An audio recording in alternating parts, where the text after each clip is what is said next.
नमस्कार, आईमा मीडिया में आपका स्वागत है।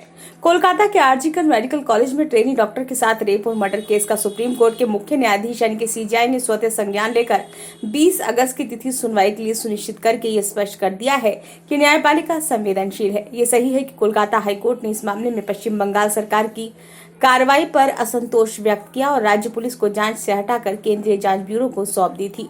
किंतु रोज नित नए खुलासे से आहत सीजेआई ने इस मामले को खुद ही देखने का फैसला किया। सीजेआई के साथ 2 जज जैबी पारदीवाला और मनोज मिश्र भी होंगे। दरअसल भारत में न्यायपालिका पूरी तरह स्वतंत्र है। एक पीठ के अंदर सारे जज एक ही विचार के नहीं होते। इसी तरह हाईकोर्ट से सुप्रीम कोर्ट का विचार भिन्न हो सकता है। समृद्ध चिंतन का ऐसा उदाहरण लोकतांत्रिक देशों में ही संभव है। असल में पश्चिम बंगाल में शासकीय बेशर्मी की हद पार हो चुकी है। महिला अपराध के प्रति राज्य सरकारों की घटती चिंता के कारण ही कोलकाता में ये घटना घटी है।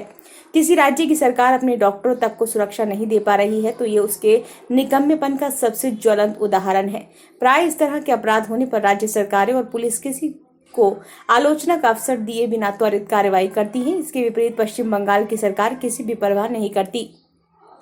ऐसी जानकारी मिल रही है कि जिस महिला ट्रेनी डॉक्टर के साथ पहले दुष्कर्म और बाद में उसकी हत्या हुई, उसे अस्पताल में नशे की मकड़ जाल की जानकारी हो गई थी। यदि ये बात सही है तो सवाल उठता है कि राज्य की खुफिया पुलिस इतनी निष्क्रिय कैसे साबित हुई। हैरानी की बात तो यह है कि अस्पताल के सामने धरना प्रदर्शन करने वालों पर जब हमला हुआ तो मुख्यमंत्री ममता बनर्जी ने बिना जांच कराए ही आरोप लगाया कि जो लगभग 5000 की भीड़ ने डॉक्टरों के ऊपर हमला किया है वे या तो वाम यानी कम्युनिस्ट कैडर हैं अथवा राम यानी भारतीय जनता पार्टी के कार्यकर्ता हैं। होने को तो वे उपद्रवी किसी भी पार्टी के हो सकते हैं, किंतु बड़ा सवाल यह है कि क्या धरने पर बैठे डॉक्टरों को कोई भी ऐरा गैरा नत्थु खैरा पिटा करके चले गए और सरकार ये कहकर चुप रही कि दूसरी पार्टियों के लोगों ने ये विकल्प कृत्य है।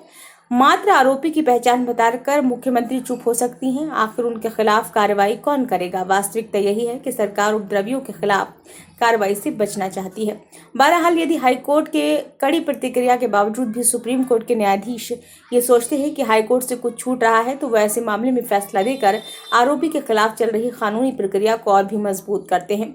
सुप्रीम कोर्ट के इस रवैये से अपराधी और आरोपी को भी कानूनी कार्रवाई से डर लग सकता है। बड़ी स्पष्ट बात तो यह है कि स्टेट अथॉरिटी यानी राज्य सत्ता जब तक अपराधियों को खोज नहीं पाती तब तक सुप्रीम कोर्ट भी कुछ करने की स्थिति में नहीं होता। इतना जरूर है कि पीड़ित परिवार और जांच एजेंसी को इससे राहत जरूर मिलती है कि जांच सुप्रीम कोर्ट की निगरानी में हो रही है।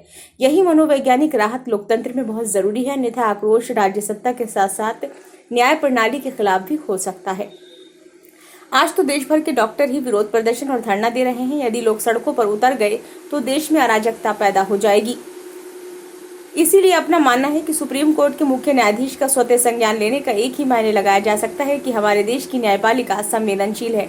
ये वीडियो आपको कैसा लगा? यदि अच्छा लगा हो तो लाइक कीजिए, कमेंट बॉक्स में अपने सुझाव दीजिए।